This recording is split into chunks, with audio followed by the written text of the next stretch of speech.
Len niekoľko dní po inaugurácii amerického prezidenta prichádza ďalšia veľká udalosť. Slávnostná prezentácia DVD o starohaličskom futbale. Do Starej Haliče mieria futbalové SA, Ladislav Petráš, bratia Čapkovičovci, Dušan Titel, Dušan Kekety, Jozef Barmoš a ďalší.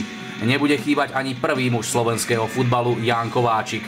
Čerešničkou na torte bude účasť aktuálnej kráľovnej krásy.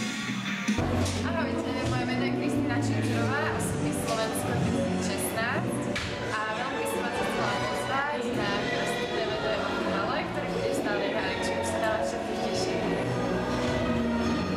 A možno príde aj kráľ rock'n'rollu. To všetko v Starej Haliči v piatok 27. januára o 18. hodine.